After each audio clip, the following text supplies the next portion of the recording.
2 de la tarde en punto y estamos puestísimos con la mesa de seguridad. Ya está por ahí Guadalupe Correa Cabrera, a quien saludamos. Guadalupe, buenas tardes. Muy buenas tardes, Julio. Aquí un placer estar con ustedes, contigo, con Víctor, con Ricardo, como todos los jueves en la mesa segura. Un placer, como siempre. Muchas gracias. Ricardo Ravelo, buenas tardes. Chuc, chuc, chuc. Chuc, chuc, chuc. Micrófono, Ricardo. No, pues seguimos. Ahí está. Ahí. También a mis compañeros Guadalupe y Víctor y al auditorio que nos está siguiendo. Muy bien, perfecto. Víctor Ronquillo, buenas tardes. Hola, buenas tardes, pues ahí lo mismo, un saludo muy afectuoso a quienes nos escuchan, a los colegas, a ti, Julio, y aquí estamos para dar la batalla y la reflexión de cada semana, mi querido Julio. Eso me parece muy bien, Víctor. Guadalupe Correa Cabrera, vamos entrando rápido en materia. Bueno, es que, pues la mesa de seguridad, tenemos un chorro de temas y también tenemos el tema de este conflicto periodístico, político, de todo lo que está pasando en relación con la Casa de Houston, José Ramón López Beltrán, las respuestas del presidente, las protestas de los periodistas. Empezamos con eso, Guadalupe Correa Cabrera. ¿Qué te parece este tema? ¿Qué reflexionas sobre la multitud de datos y de detalles que hay en este poliedro político y mediático? Claro que sí, Julio. Mira, quisiera hablar de detalles. Todos hemos hablado y en todas las mesas se quiere hablar de eso y se ha hablado de eso. Por parte de la oposición, pues ya sabemos, ¿no? Lo que se quiere buscar. Es bien interesante cómo algunos temas han ocupado pues el tiempo y el espacio de aquellas personas que se sienten pues muy lejanas al gobierno de la Cuarta Transformación y que desde el principio han querido pues desestimar cualquier tipo de medida o lo que sea. En este sentido, pues recuerdo muy claro, ¿no? El manejo de la pandemia, primero que nada los niños con cáncer, a los hijos del presidente siempre se les ha tenido en la mira, ¿no? La cuestión de Pío es bien interesante cuando uno habla con sus amigos que son o que se manifiestan muy abiertamente en contra del gobierno de la Cuarta Transformación, como hace un año era y Pío y los niños con cáncer. Esto atiende a una percepción interesante que tiene que ver con el manejo de los medios de comunicación. Y bueno, de la plataforma Latinos también, que sabemos que, bueno, hay personajes muy claros financiando esta plataforma y voces, ¿no? Carlos Loret de Mola, tenemos a Roberto Madrazo, tenemos aparentemente también una relación cercana con el actual gobernador del estado de Tamaulipas, siempre abiertamente encontrado con el presidente de Andrés Manuel López Obrador, siempre enfrentado. Después tuvo que bajar la guardia por este proceso de desafuero en el cual nunca realmente se avanzó. Pero sabemos que existen también la presencia siempre, ¿no? De Mexicanos contra la Corrupción, de Claudio X González, del Instituto Nacional Electoral, lo que se habla día a día en la prensa, ¿no? Lo que se habla día a día, quién es quién, todos conectados, se puede ver cómo se conectan inclusive en la magnificación de los mensajes o en el manejo de la comunicación con relación al CIDE y el CONACYT. Estamos haciendo ahorita un estudio con relación a estos grupos de interés que van detrás de todas estas plataformas de medios y cómo se magnifican mensajes en diferentes puntos y diferentes temas. Ahorita estamos con el tema de los hijos del presidente, la plataforma Latinos y bueno, por parte de los que apoyan al gobierno de la Cuarta Transformación, pues siempre también una atención muy importante a la cuestión de pues lo que pasa en la plataforma Latinos, de Carlos Loret de Mola, pero vamos a llevarlo esto al tema de la seguridad y al tema de los periodistas, los asesinatos de periodistas en México y cómo lo ha tomado la prensa en este momento. Cómo toma también a partir de la ayuda, ¿no?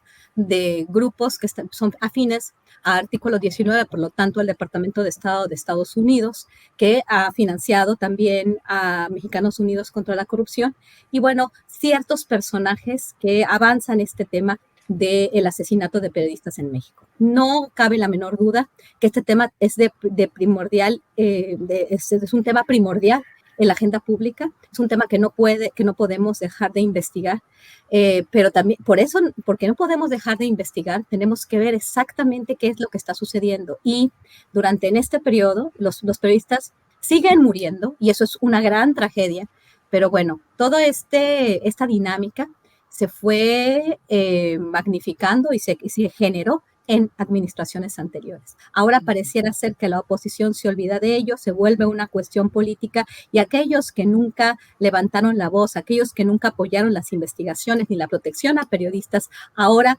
lo hacen un tema político.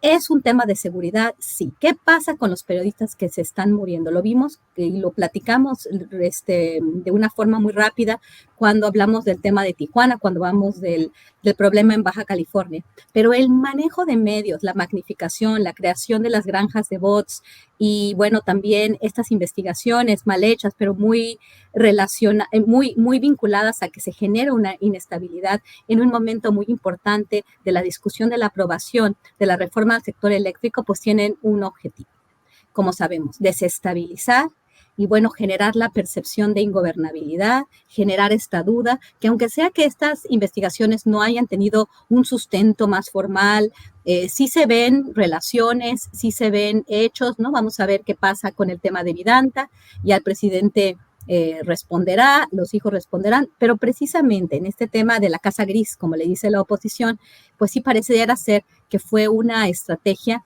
muy bien armada, muy mal hecha la investigación, que se magnificó por ciertos medios, y como dijo Rafael Barajas el día de ayer, como le dijo a Carmen Aristegui, parecería que fuera una guerra de cuarta o hasta de quinta generación.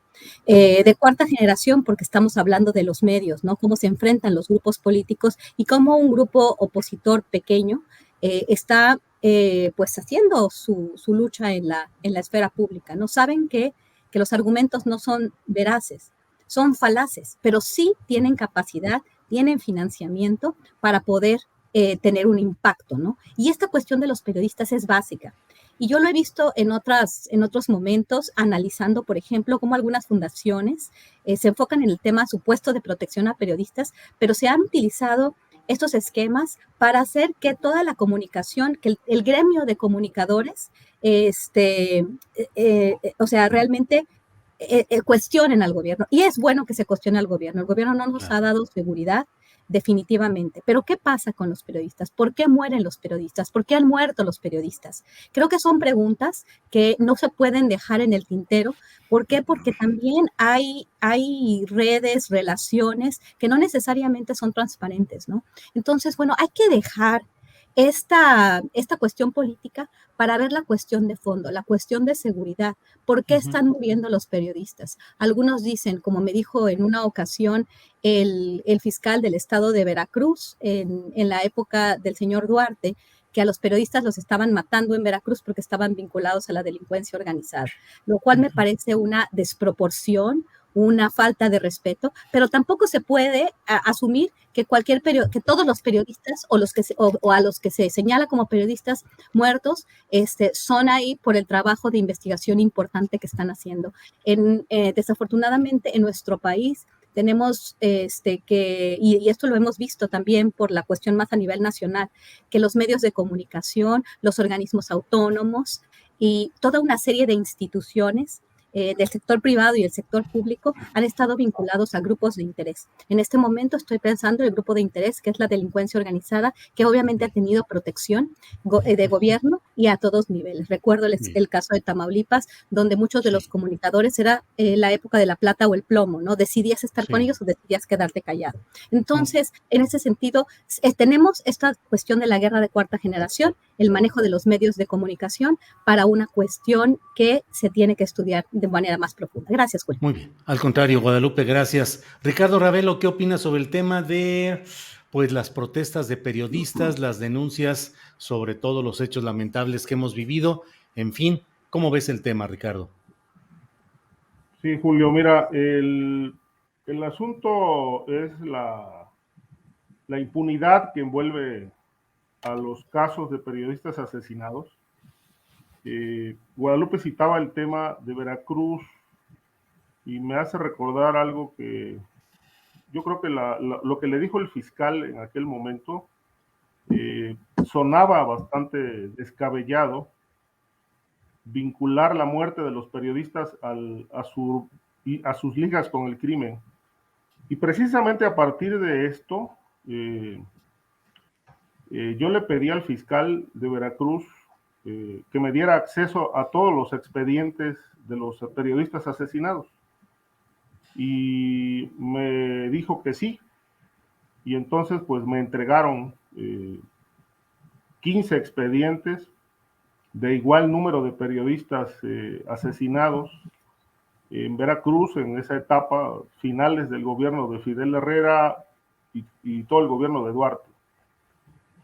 No todos los casos tenían que ver con delincuencia organizada, pero sí había por lo menos 3 o 4 que estaban relacionados. Una periodista del periódico Notiver, que era la que le pagaba a los periodistas el embute, que a su vez le entregaban la célula de los Zetas en Veracruz. Esta periodista fue decapitada. Su cuerpo fue abandonado en Boca del Río, a espaldas del periódico Imagen. Ahí un pepenador que pasaba todos los días a las 4 de la mañana fue el que alertó a la policía de que ahí había una mujer decapitada, el cuerpo por un lado y a 1 metro la cabeza, con un mensaje que decía, los amigos también traicionan. Atentamente, X, ¿no? El jefe de plaza de los Zetas. Y el asunto es que, bueno, le entregaban a esta mujer, Yolanda Ordaz, se llamaba la periodista, le entregaban un sobre con una suma de dinero cuantiosa para repartir entre columnistas, reporteros, jefes de redacción, fotógrafos, con la única petición de que cuando hubiera asesinatos en Veracruz le echaran la culpa al cártel de Jalisco o a otra organización criminal, menos a los Zetas. Entonces, bueno, por lo menos hay 3 o 4 casos documentados de que los periodistas sí estaban relacionados con la delincuencia organizada. Ahora, las investigaciones ya no avanzaron, están estancadas, tanto en Veracruz como en la Fiscalía General de la República. Lo que nunca se despejó fue la pregunta de cómo se relacionaron con el crimen, si fue voluntario o fue forzado. Esto jamás quizá lo vayamos a saber porque las investigaciones están archivadas y los casos están impunes. Ahora, sobre el conflicto Loret, a mí me parece que el presidente ha rebasado ya ciertos límites, porque en lugar de dar información para desmentir el reportaje que puso en evidencia a su hijo de tener un conflicto de interés con la empresa internacional que ha tenido contratos en Pemex y que le prestó una casa lujosa en Houston, se ha dedicado a golpear, más bien se ha defendido, pero no se ha defendido con elementos que desmientan la información publicada por Latinos, sino ha ido al contraataque, ha exigido incluso que los periodistas demos a conocer nuestros ingresos. Yo creo que esto no, indudablemente, como lo determinó el INAI, no es posible. Además, nuestros ingresos son transparentes, ahí está las declaraciones de impuestos, el SAT sabe cuánto hemos ganado y quiénes hemos o no pagado impuestos. Esa información está ahí, es información que tiene el sistema de administración tributaria, pero en el caso de Loret, el presidente ha ido un poco más allá, con razón o no, pone el dedo en un punto que me parece delicado por más de una razón. El hecho de que Loret haya recibido dinero de grupos políticos, empresariales, con el fin de golpear el proyecto de la cuarta transformación y particularmente al presidente, me parece que aquí podríamos hacer la pregunta, en esta controversia, en esta disputa, en este choque, ¿quién gana o quién pierde? Yo me hice esa pregunta y creo que podría responder de esta manera. Si se acredita que Loret recibió dinero para ese fin, realmente no nos estarían diciendo nada nuevo, nada que no sepamos. Conocemos la trayectoria de Carlos Loret, ahí está el tema de los montajes con el tema García Luna, sabemos que viene su trayectoria desde Televisa, una empresa plagada de corrupción, sobre todo en el tema periodístico. No me merece ningún respeto esa empresa ni nadie que trabaja ahí, porque todos esos periodistas han estado marcados por el tema de la corrupción, desde la etapa de Jacobo Zabludovsky, por decirlo menos, hasta ahora se sabe que el dinero en Televisa corre a raudales por el tema informativo. Ahí el periodismo se vende y cobra muy bien. No hay un periodista de Televisa, de los consagrados, que no sea millonario. Y obviamente nadie les ha investigado de dónde han sacado sus fortunas, ¿no? Departamentos en Cancún, departamentos en Miami, departamentos en Estados Unidos, en otras partes. Se sabe que, bueno, muchos periodistas de Televisa hacían periplos semanales, rentando aviones para ir a cobrar a cada estado la cuota mensual ya acordada con los gobernadores. Entonces, creo que no nos dirían nada nuevo. Pero en el caso del presidente, que llegó al poder con el discurso de la honestidad, el discurso del combate a la corrupción, el discurso de que no somos iguales, de que ya la corrupción se terminó, y aparece en reportajes que ponen en evidencia claramente que esto no es así, de que hay posiblemente un tema de corrupción muy grave con el tema familiar, pues yo creo que esto sí le abolla bastante el discurso a López Obrador, porque justamente lo que lo llevó al poder fue justamente este ofrecimiento de que su gobierno sería transparente, honesto, y que no sería como los anteriores gobiernos que se dedicaron a saquear el país. De tal suerte que lo que a mí me llama mucho la atención es que en lugar de que el presidente desmienta la información con argumentos, con elementos informativos, esté dedicando a atacar. Ahora, para cerrar, el tema de los muertos, periodistas asesinados. ¿Por qué los están matando? Preguntaba Guadalupe, y me parece que es una pregunta muy importante. Yo creo que los están matando a los periodistas porque ante la falta y la ausencia de una oposición real que cuestione al poder, con argumentos, con un proyecto alternativo para el país, los periodistas que se dedican o nos dedicamos al trabajo de investigación, nos hemos convertido en el contrapeso del poder. Muchos periodistas que están dedicados a la investigación de temas de la delincuencia organizada, que se han metido a fondo en esto, han sustituido las funciones del Estado. Mientras el Estado no investiga, algunos periodistas sí lo están haciendo y están en el filo de la navaja, corriendo muchos riesgos, haciendo público vínculos del poder con el político, con el poder criminal, y entonces, en lugar de que el Estado mismo, el gobierno mismo, ahonde en las investigaciones y encarcele a los responsables, pues están matando a los que están haciendo públicos estos vínculos. Es el caso de los periodistas de Tijuana, es el caso de muchos periodistas veracruzanos, también que fueron asesinados precisamente por su labor informativa.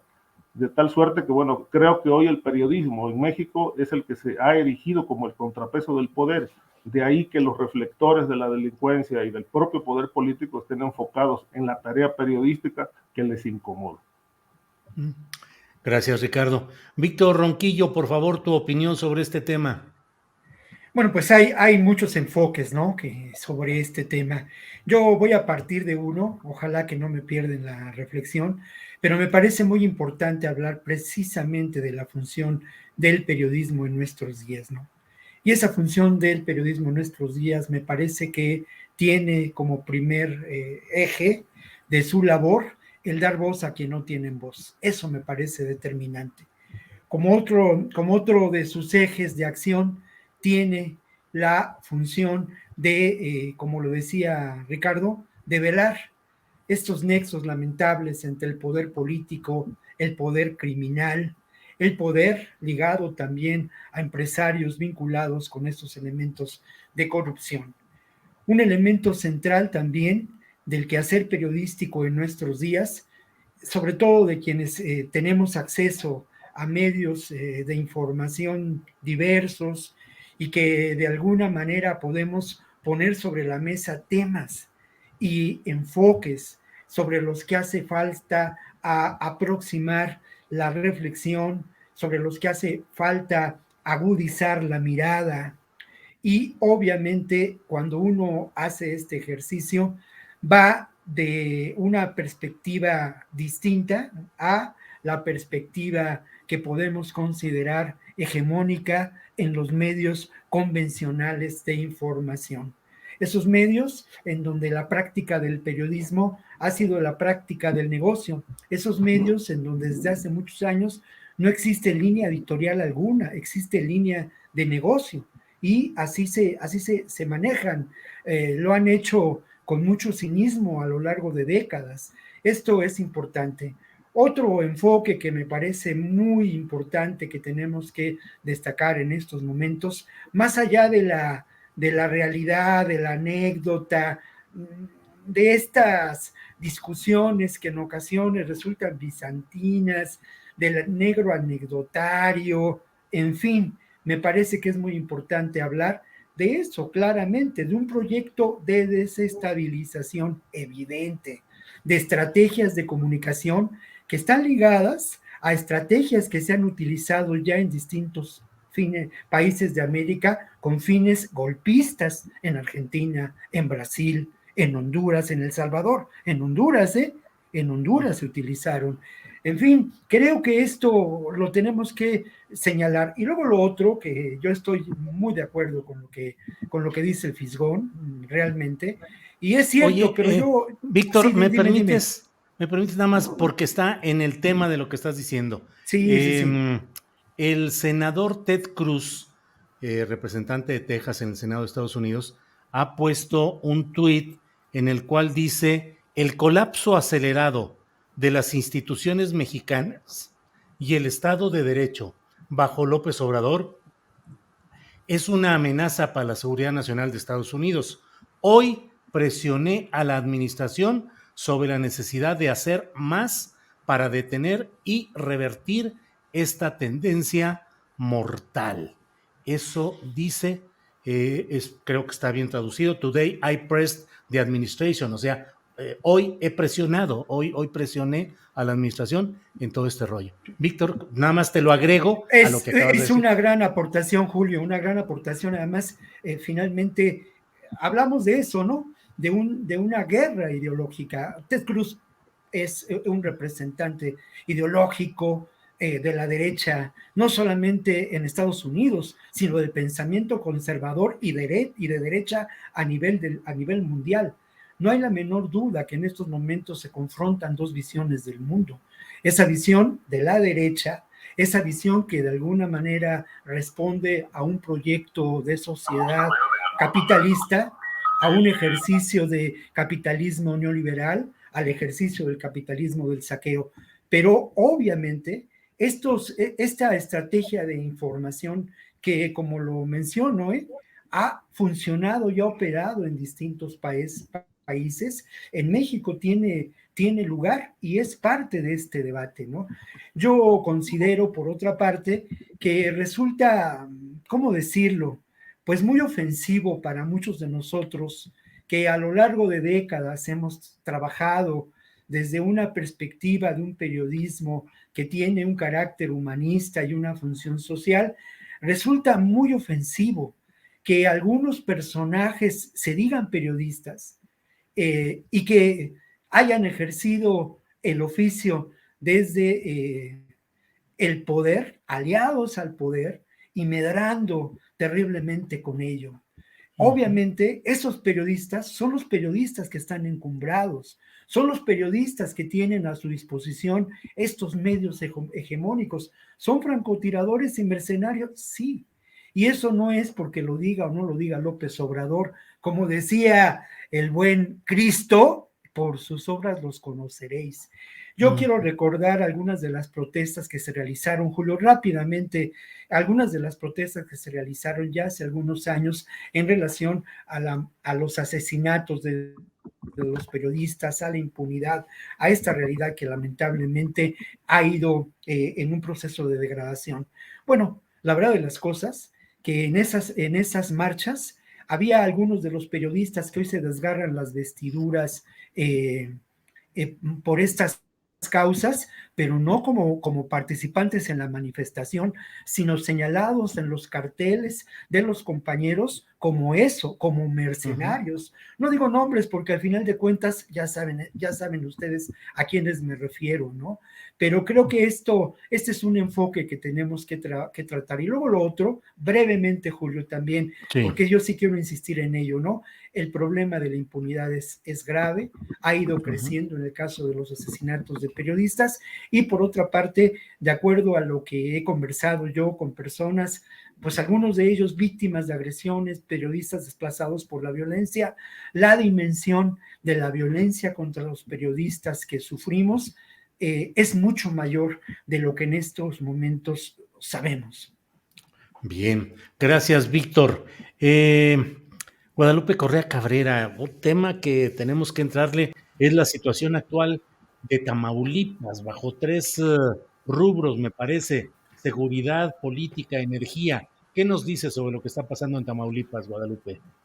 Pues es un desastre. Tú hablaste con Carlos Manuel Juárez, que fue a hacer una pregunta a la mañanera, y bueno, todo el mundo, y en estas guerras de cuarta generación, en estas cuestiones mediáticas, toda la atención se volcó de esa pregunta al tema de los hijos de cuando el presidente, pues, de alguna forma, no estaba llorando, pero bueno, le da un nudo en la garganta y habla de los hijos recordando el pasado, que yo creo que fue sincero, ¿no? Y bueno, finalmente se dijeron muchas cosas en ese sentido, pero creo que la pregunta de Carlos Manuel Juárez era fundamental. ¿Por qué? Porque tenemos un estado hoy mismo donde siguen desapareciendo personas. Carlos Manuel, yo estoy en contacto con él y bueno, habíamos comentado pues la situación de inseguridad en Tamaulipas. Acabo de regresar de Tamaulipas y bueno, después de hablar con personas de forma frecuente, me doy cuenta que la cuestión no se ha mejorado.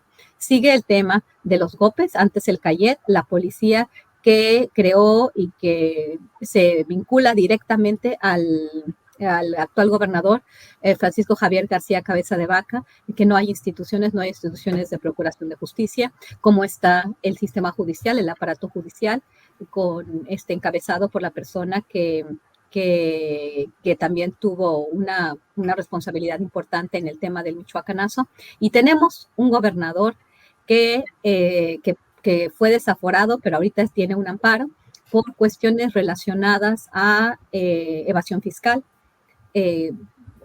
delincuencia organizada, tráfico de influencias y lavado de dinero.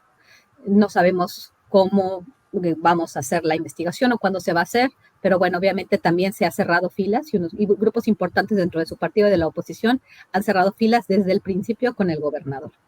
En un estado donde la gente sigue sufriendo, donde hay personas encarceladas alegadamente, de acuerdo a lo que he revisado, expedientes de manera sin fundamento, y tenemos un estado en el cual hay algunas declaraciones en las cuales supuestamente el gobernador recibió sobornos.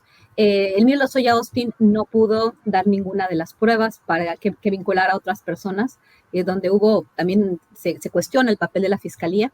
El presidente López Obrador, al contestarle la pregunta a Carlos Manuel, dice: es papel de la fiscalía, yo me lavo las manos, se lo dejo a una institución independiente, autónoma. Pero al final, pues una institución que no ha podido hacer nada, se le dio un trato preferencial al exdirector de Petróleos Mexicanos, y finalmente parece ser que no tenía ninguna prueba. Pero es algo muy importante porque también se le vincula al gobernador y a su familia, si no mal recuerdo, a cuestiones que tienen que ver con el huachicoleo y a propiedades o negocios que tienen que ver con las eólicas. La protección que ha dado el gobernador a las grandes empresas transnacionales en lugares donde la población no tiene seguridad. Hablo particularmente del caso de la cuenca de Burgos, de las partes más importantes, por ejemplo, la ciudad de San Fernando, Tamaulipas. Nos dicen muchas cosas, ¿no? ¿Qué está sucediendo ahorita? Se va a dar un proceso electoral en este momento. Los candidatos punteros, Américo Villarreal y el señor César Verástegui, alias El Truco, que viene por parte de Cabeza de Vaca, donde se pone donde se cuestionan muchísimas cosas, ¿no? La delincuencia organizada, las continuas desapariciones, el tema de un político mexicano, el Mijis, que también fue desaparecido. Cualquiera puede desaparecer en ese estado. Yo puedo desaparecer el momento en que esté ahí. ¿Qué es lo que va a hacer el gobierno federal? ¿Qué es lo que va a hacer la Fiscalía General de la República? ¿Cómo se va a avanzar en este sentido? Porque los casos por los que se le, por los que se le quisiera investigar al gobernador no son mínimos, ni tampoco los testimonios de muchos de los habitantes del estado de Tamaulipas. Y así como veo las cosas, va avanzando el candidato de cabeza de vaca. Por el otro lado está Morena, tratando de hacer lo suyo, pero en realidad se ve una fortaleza muy importante de parte del Partido Acción Nacional y alianzas muy, muy complicadas, ¿no? Con la señora Leticia Salazar, que estuvo vinculada a cuestiones de un posible, estuvo vinculada al asesinato de unos jóvenes en la zona de control cerca del municipio de Matamoros. Y bueno, es cómo se están tejiendo estas relaciones complicadas, y también a nivel nacional la protección, la defensa que se ha hecho del actual gobernador del estado de Tamaulipas solamente por un golpeteo político, ¿no? Y bueno, por el otro lado, el presidente también se desenmarca. ¿Qué está haciendo el gobierno federal para avanzar también los derechos de los tamaulipecos que han sido muy golpeados en estos últimos años, con las alianzas que ha tenido el gobernador, no solamente con los grupos ahora políticos, sino también con un pasado gobernador del estado? Hay muchas cosas que se deben decir de este estado, y ya hablamos de que ya cuando vengan las elecciones podríamos tratar estado por estado, pero este es un estado que nos compete demasiado. Estas alianzas que está haciendo el gobernador actual con personajes de la política previos, y todo lo que se dice, porque tras bambalinas, ¿no? Porque no hay mucha información, sigue sin haber mucha información. Carlos está haciendo un buen trabajo, muy buen trabajo, y bueno, la pregunta es, si también se sabe que supuestamente Francisco Javier García Cabeza de Vaca tiene inversiones o tiene intereses en la plataforma Latinos, y ya desde antes quería investigar a los hijos del presidente, pues se traslada la cuestión de un estado a una cuestión federal. Tenemos que tener muy, muy en claro lo que va a pasar en ese estado, pero el centro es que la gente sigue insegura y que sigue muriendo y desapareciendo. Gracias, Guadalupe Correa. Ricardo Ravelo, a reserva de lo que quieras agregar sobre el caso Tamaulipas, la verdad es que me late preguntarte cómo ves también, o sea, además de lo demás que quieras comentar, cómo ves este tema de Karime Macías, que ha sido ya aprobada en primera instancia su extradición de Reino Unido hacia México, aunque tiene 30 días para apelar esa resolución e intentar echarla abajo. Pero pues Karime Macías, divorciada formalmente de Javier Duarte de Ochoa, ¿cómo ves el tema, Ricardo? Bueno, polémico porque va a reactivar un caso que pues, se ha quedado como pendiente en el tiempo. El asunto del saqueo que se cometió en Veracruz, un saqueo multimillonario del que hemos hablado aquí ya en varias ocasiones, en la etapa de Fidel Herrera Javier Duarte, ¿no? Fidel Herrera tuvo muchísimas opciones para elegir el sucesor, pero optó por su achichincle, ¿no? El que le podía tapar las espaldas, el que era cómplice también de un saqueo tremendo, de tal manera que, bueno, conocemos bien los pormenores de lo que significó este saqueo en Veracruz, con empresas fantasmas.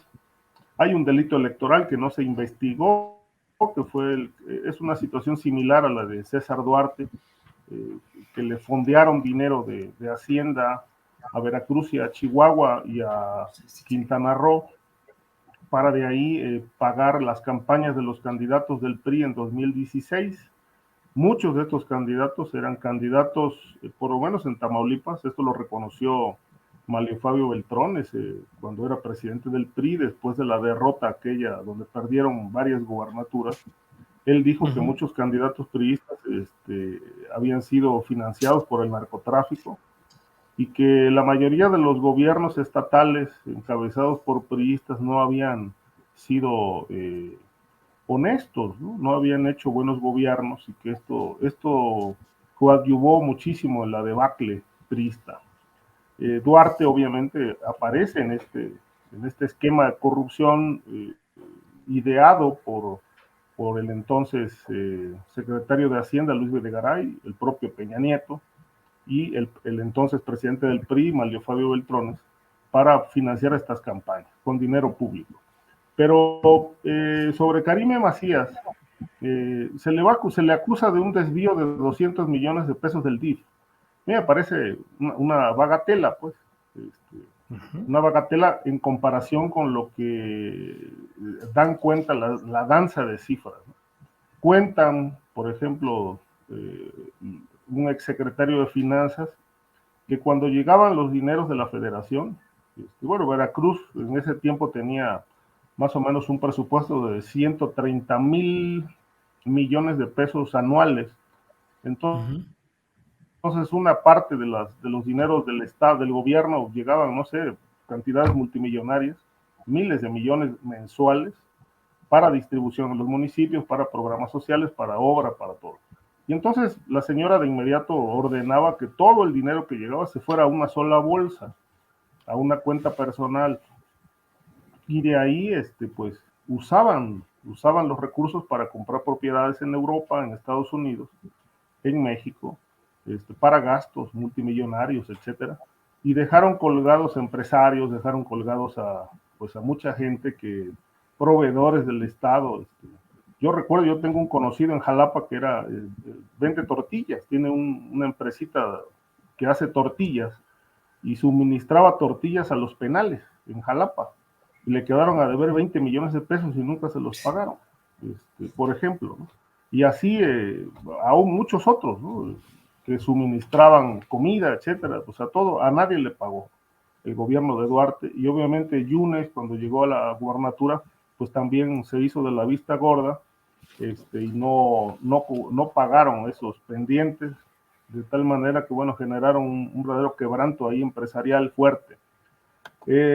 Ahora, los beneficios que tuvo Karime con su familia fueron tremendos, ¿no?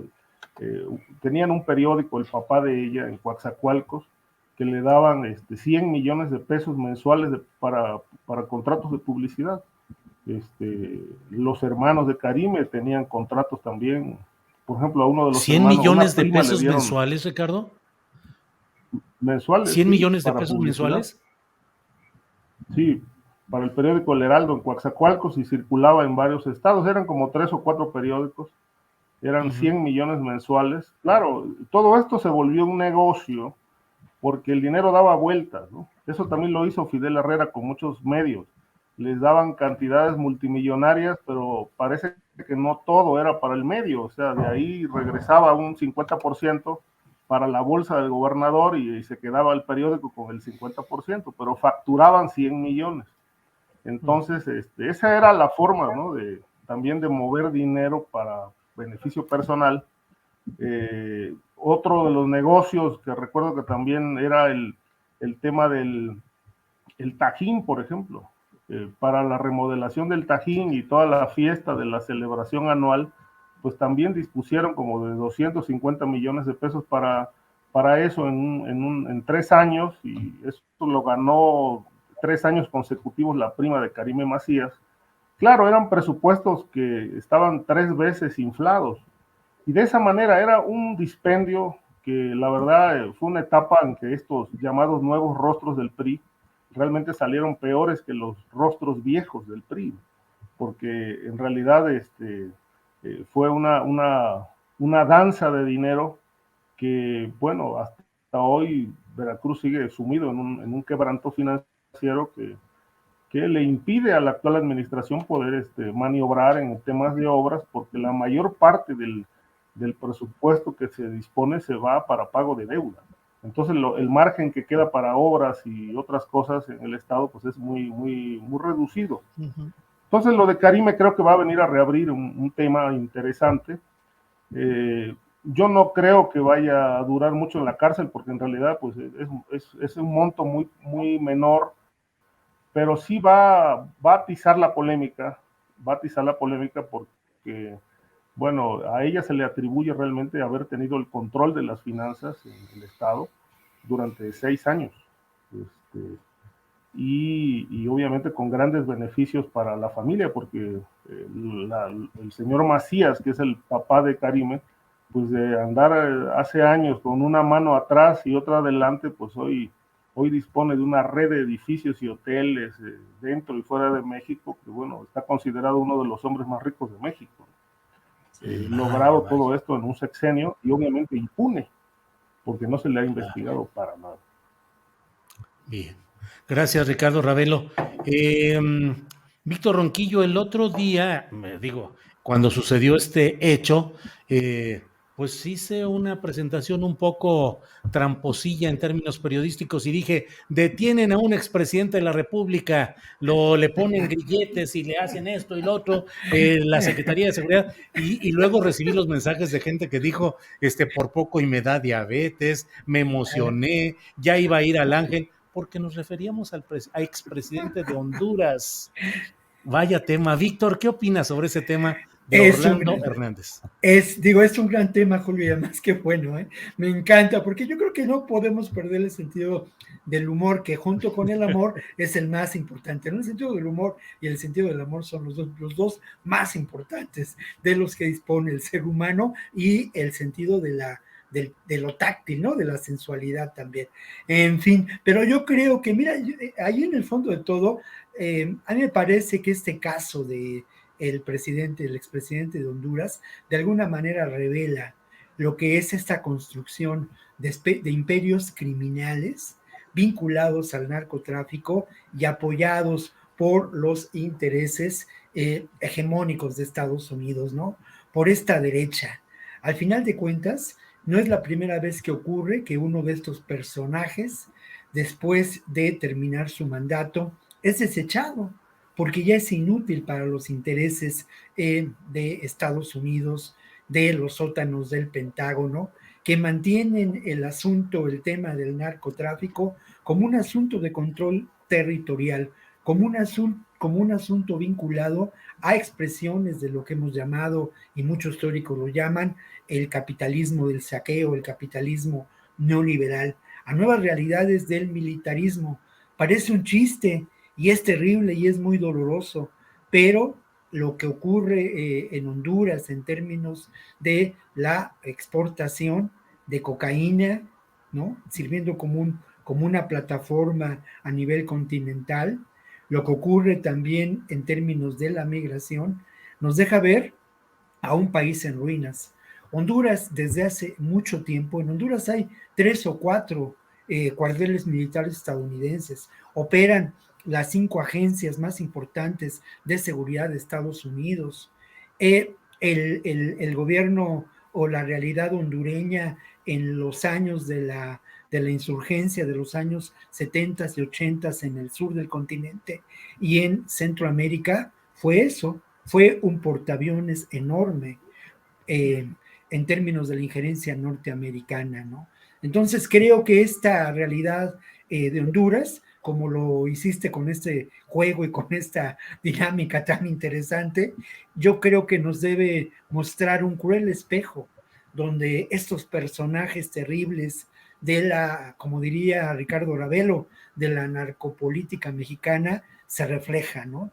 Y ahí están estos exgobernadores, ahí está Francisco Javier García García Cabeza de Vaca construyendo este imperio criminal.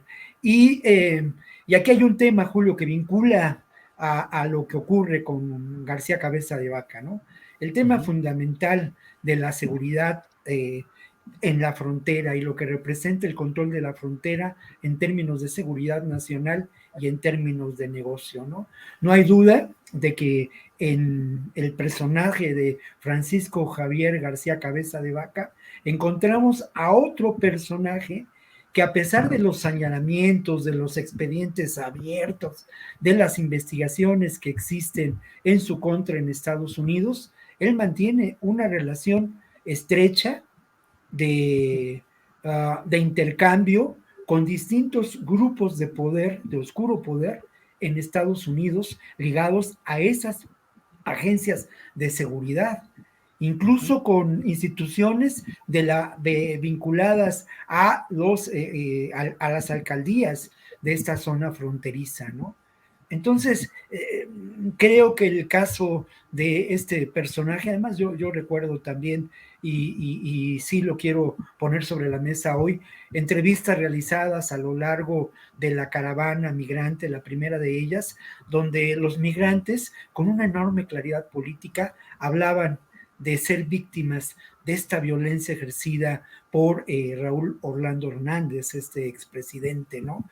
Y el otro tema que también quiero pues solamente señalar es cómo la terrible realidad de las pandillas, de la violencia, ligadas muchas veces hoy a grupos pues narcoparamilitares, tiene origen precisamente en aquellos grupos de sicarios que formaron parte de los ejércitos de Guatemala y Honduras. La mala salvatrucha, tan famosa, se origina en Los Ángeles con exguerrilleros guatemaltecos y hondureños, lo mismo que la MS-13, y entonces la violencia se revierte, ¿no?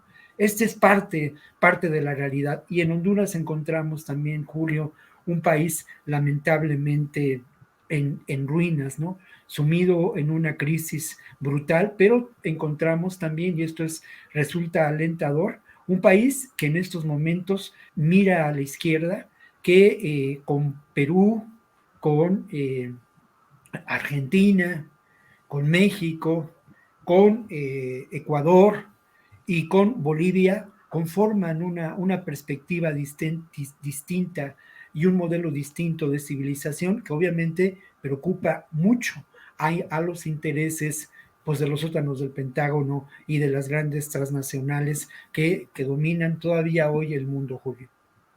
Bien, Víctor, muchas gracias. Gracias por todo esto.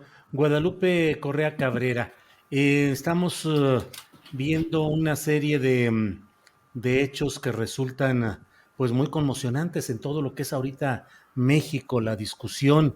Hace rato Víctor Ronquillo decía, el amor y el humor no hay que perderlos, hay que mantenerlos, porque a fin de cuentas está todo tan complicado que no sabemos qué es lo que va caminando por ahí. Se ha dado está pendiente el tema de qué hacer, Guadalupe, en el tema de los aguacateros de Michoacán, que pues en vísperas de la final del fútbol americano en Estados Unidos se anunció que se suspendían el envío de este producto allá a Estados Unidos. A mí me pareció muy curioso que se dijera que era por una llamada que había recibido uno de los miembros de quienes van a supervisar la calidad de los envíos y todo este rollo, porque digo, bueno, pues es que una llamada por teléfono,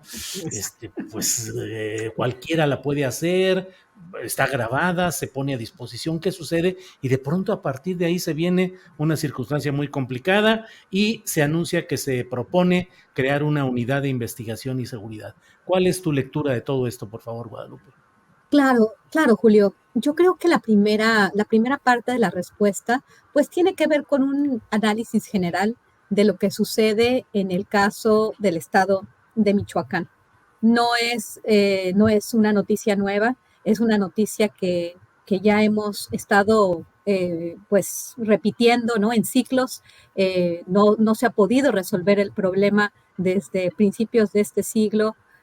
Principalmente desde aproximadamente 2005-2006, donde la cuestión empezó a ser muy complicada con la entrada de los Zetas al Estado y bueno, luego la aparición de la familia michoacana, los caballeros templarios y ahorita una situación en la cual los diferentes grupos que dominan ciertos territorios en Michoacán, pues tienen a la población en algunas partes del territorio en vilo.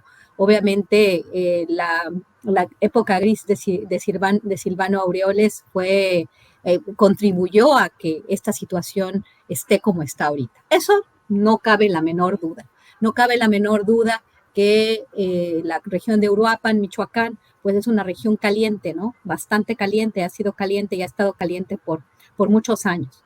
Lo que quiero ahorita, pues, hacer referencia, como muy bien tú lo dices, ¿no? Que parece ser todo muy, pues, me invita a la duda. Porque además los estadounidenses son muy hábiles y han sido muy hábiles por varios años ya a presentar en la cuestión de los aguacates sangrientos, ¿no? Y eso bloody avocados, como dicen en inglés. Y lo han hecho en varias ocasiones, inclusive reportajes de la gran prensa internacional que se han enviado a premios, ¿no? Y todo es así, el Super Bowl, porque a los estadounidenses cada vez que les hablas del Super Bowl, están muy atentos. Y cuando les hablas del Super Bowl y la violencia de México, se la creen y se ponen nerviosos de lo que está pasando en el vecino país. Me llama mucho la atención que fue exactamente unas horas antes de que se celebrara el Super Bowl, como que una cuestión mediática. Bueno, obviamente todo esto no se puede probar, el inspector dice que recibió la amenaza, pero la decisión fue paren las exportaciones sus importaciones de aguacate a los Estados Unidos. Imagínense perder nuestras exportaciones de aguacate con la mayoría del grueso de las exportaciones de aguacate van a Estados Unidos. Es impresionante. Imagínense la pérdida para México, pero lo que significa en cuestión de comunicación. Igual, las guerras de ahora son guerras de cuarta o quinta generación. Y ya cuando hablamos de quinta generación, pues ya nos vamos a lo que pasa con la emergencia sanitaria y otras cuestiones mucho más complejas que ya tienen que ver con más tecnología.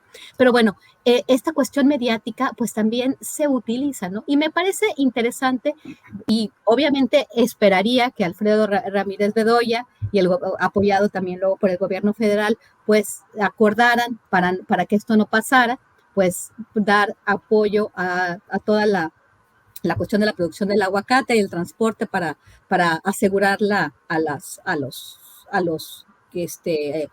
estadounidenses que van a mandar a sus productos a Estados Unidos. Pero bueno, por el otro lado, a mí me parece un poco extraño esta vinculación, el Super Bowl, la decisión, la amenaza. Habría que ver cómo se hizo una amenaza. Yo puedo decir que a mí me amenazaron, o puedo recibir la amenaza de mi primo, ¿no? Por otro tipo de cuestiones.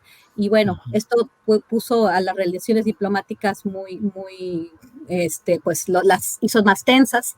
Y bueno, supuestamente esto va a asegurar los cargamentos de aguacate. Supuestamente se les ha cobrado piso. Hay muchos problemas en esa región. Lo que sí es cierto es que se tienen que resolver los problemas en el estado de Michoacán. Alfredo Ramírez Bedoya y la actual administración mexicana tiene por fuerza que poner un alto a la situación de Michoacán. Sigue la extorsión, sigue el secuestro, sigue la presencia de grupos criminales. Yo lo sé porque tengo familia ahí, tengo una familia extendida en el estado de Michoacán, en diferentes partes del estado. Esto es un hecho, pero también es un hecho que la diplomacia estadounidense, los medios estadounidenses y pues los intereses del vecino país siempre presentan ciertos hechos vinculados obviamente a un evento que llama la atención para el público estadounidense. Eso fue lo que más me llamó la atención.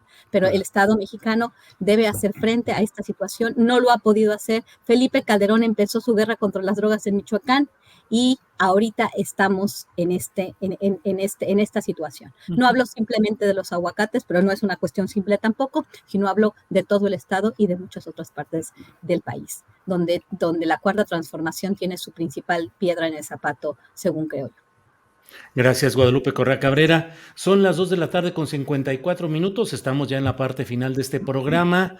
Se me hace que nomás va a alcanzar para pedirle un postrecito ya final a Víctor Ronquillo, pero Ricardo Ravelo, hace algunos minutos antes de que empezáramos con esta mesa, entrevisté al doctor José Luis Pech, que es senador por Morena y que ha anunciado que le retira su apoyo a la candidata de Morena al gobierno de Quintana Roo, Mara Lezama. Y bueno, en estos momentos está con mucha fuerza la versión en los portales informativos de los medios nacionales y de Quintana Roo de que se cayó la candidatura de Roberto Palazuelos, este personaje que, entre otras cosas, fue muy difundida, esas entrevistas en las cuales habló de cómo matamos al gordo y de todas las andanzas con quién sabe cuántas cosas Hubo un artículo incluso de Almadelia Murillo publicado en Reforma, muy interesante, en el cual dice cómo es posible que, por ejemplo, Jordi Rosado se mantuviera pues riéndose de toda la bola de cosas que le platicaba el otro como si fueran las cosas más normales del mundo. Bueno, pero aterrizo esto porque parece que se cae, dicen que ya se cayó la candidatura de Palazuelos, que sería confirmado este sábado en asamblea de Movimiento Ciudadano, que tiene Asamblea Nacional, y que entraría ese doctor Pech. Ricardo Ravelo, política, grilla, ¿qué historias políticas las que hay en un lugar donde tanta belleza y tanta posibilidad de desarrollo económico hay, pero pleitos políticos y pleitos nefastos entre todos los grupos, Ricardo Ravelo? Y sobre todo, Julio, una entidad atenazada por el crimen organizado, con todo este asunto que hemos visto de balaceras en hoteles, asesinatos. Mira, yo creo que en el caso de Palazuelos, bueno, yo no sé si dedicarle tanto tiempo a este fantoche. En realidad, bueno, no me merece ningún respeto. Yo creo que tiene mucho que explicar Palazuelos respecto de su fortuna y sus haberes antes de aspirar a una gubernatura como la de Quintana Roo. Además, bueno, sí vi este pedazo de la entrevista que dio donde habla de, pues, como si estuviera jugando, ¿no? Y matamos a fulano y matamos a aquel, etcétera. Bueno, pues ese es Palazuelos, ¿no? Yo creo que él, antes que aspirar a un puesto de elección popular de esta envergadura, pues tendrá que explicar mucho de dónde ha sacado dinero para comprar hoteles en Tulum. Pues dicen que es el principal terrateniente de ahí, ¿no? Incluso él mismo en sus promocionales, de manera irónica, dijo que él puso a Tulum en el mapa, ¿no? Sí. Entonces, bueno, pues yo creo que tendrá que explicar mucho sobre el origen de su fortuna. Ya ha sido muy cuestionado, pero bueno, no hay una investigación sobre él, desgraciadamente. En el caso de Mara Lezama, Mara Lezama es la candidata de AMLO y de Carlos Joaquín González. Ahí hay un proyecto interesante porque Mara Lezama es amiga del presidente y el presidente quiere que ella sea gobernadora. Sin embargo, ella se metió en un problema ahí. Fue acusada de haber estrechado nexos con la delincuencia organizada local, sobre todo la que está dedicada al narcomenudeo en el municipio de Benito Juárez. Y también le abrieron 2 carpetas de investigación en la Fiscalía General de la República en tiempos de Santiago Nieto, ambas por lavado de dinero. ¿Y de dónde partió esto? De una denuncia de los vecinos de ella, que de buenas a primeras se sorprendieron de ver la edificación de una casa, dicen que por lo menos de unos $5 millones, donde vive, y que luego, bueno, documentaron que el esposo compró un auto de lujo Mercedes-Benz en efectivo, nuevo, y al poco tiempo ella también en efectivo compró otro Mercedes-Benz equipado de casi, no sé, más de $1,5 millones, algo así, y que a partir de ahí, bueno, se abrió una carpeta y luego la segunda carpeta de investigación por lavado de dinero. Y que esto, bueno, estaba discutiéndose muy a fondo adentro del partido y obviamente habría sido un tema de diferencias porque, bueno, las carpetas siguen abiertas, no se ha dicho que ya se cerraron, ni oficialmente se conoce que le hayan, digamos, hayan mandado al archivo el expediente, ¿no? Es decir, no conocemos más información. Lo que supe yo apenas hace un mes es que las 2 carpetas, que tienen ya un número formal y todo, estaban vigentes, ¿no? Estaban vigentes contra ella, y además un periodista quintanarroense ofreció una conferencia de prensa en el Club de Periodistas de México, aquí en Filomeno Mata, donde denunció amenazas de Mara Lezama porque este periodista hizo público los nexos de ella con la red de narcomenudeo en Cancún, que es aparentemente de donde está saliendo parte de las ganancias millonarias que ella ostenta, ¿no? Porque además no las oculta, las ostenta.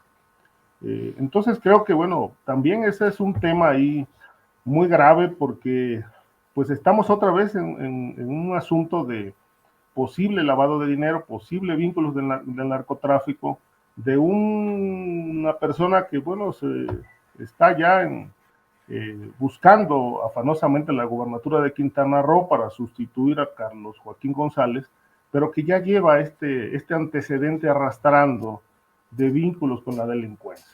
Y sabemos que Cancún es un paraíso de la delincuencia, es decir, es uno de esos territorios, como los decíamos aquí en varias charlas, donde la ley no se aplica, ¿no? Y ahí donde no se aplica la ley, pues ahí está la delincuencia, y la delincuencia opera en Quintana Roo, y el Estado obviamente pues no hace absolutamente nada, simplemente permite que eso ocurra, permite que la delincuencia opere abiertamente, y que cuando ellos deciden ajusten sus cuentas en la vía pública o incluso al interior de los hoteles de este paraíso, ¿no? Es un paraíso. Cancún sí lo es, pero es un paraíso no solamente por su mar turquesa, por su vegetación, no, es un paraíso también de impunidad para la delincuencia organizada.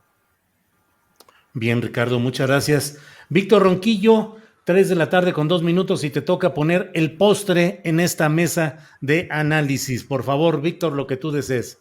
Bueno, pues mira, yo por una parte quiero cerrar con una evidencia, ¿no? Y hacer una reflexión en términos de que no solamente tenemos que contar a las decenas de miles de muertos y desaparecidos en este país, a los desplazados por la violencia, también tenemos que contar cómo entre los caídos a las incipientes instituciones democráticas que en este país hemos logrado impulsar.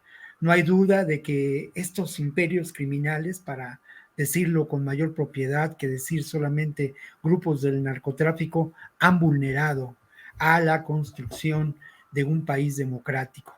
Pero más allá de esta vulneración, y yo quisiera cerrar con una perspectiva optimista sobre estos asuntos, sobre una perspectiva amorosa, si me lo permiten, bueno, pues están ahí los ejercicios de verdadera resistencia por parte de muchas organizaciones, de muchos grupos académicos que de alguna manera alzamos la voz en contra de esta realidad y nos pronunciamos abiertamente, ¿no?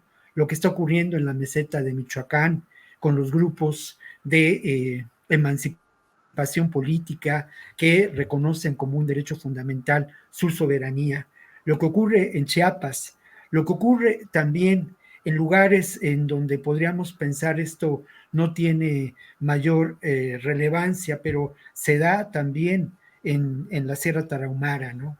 Creo que existe otro México que no necesariamente pasa por las mañaneras, y que ese México profundo, como diría el antropólogo famoso, ahí está. Y ese México es alentador, y creo que esta otra izquierda, como lo decía yo hace algunas semanas, Julio, se mueve, y esa es una gran noticia. Estamos preparando para Canal 11 un trabajo que tiene que ver precisamente con la resistencia de las lenguas de los pueblos originarios como un elemento central cultural de disidencia y de defensa del territorio ante todos los embates de este otro mundo, de este sistema mundo que se encuentra en crisis. Esta esperanza que alentan en estos momentos muchas organizaciones de pueblos comunitarios, muchas organizaciones políticas de esta sociedad que se mueve, y a mí me parece que se mueve a la izquierda. Bien, Víctor, pues muchas gracias. Guadalupe, gracias por esta ocasión. Hemos tocado varios temas y bueno, pues la verdad es que quedan muchos otros pendientes, pero ya nos veremos la próxima semana. Por esta ocasión, gracias, Guadalupe. Muchísimas gracias, Julio, Víctor y Ricardo. Y perdón que creo que hablé mucho y no le dejé a Víctor hablar. Disculpa, la próxima vez ya no voy a hablar tanto. No, hombre, Guadalupe, gracias. Ricardo Ravelo, gracias y buenas tardes. Gracias, Julio, gracias. Siempre un placer estar contigo. Un saludo muy afectuoso a Guadalupe, a Víctor y también al público que nos sigue. Muy bien. Víctor Ronquillo, gracias y buenas tardes. Bueno, creo que me paso de optimista, pero así debe ser, ¿eh? Así que aquí estamos, ahí estamos. Les mando un abrazo muy fuerte a todos ustedes y obviamente también al público que amablemente nos ha escuchado a lo largo de esta hora y cachito. Gracias, Víctor. Seguimos adelante. Gracias. Hasta luego a los tres.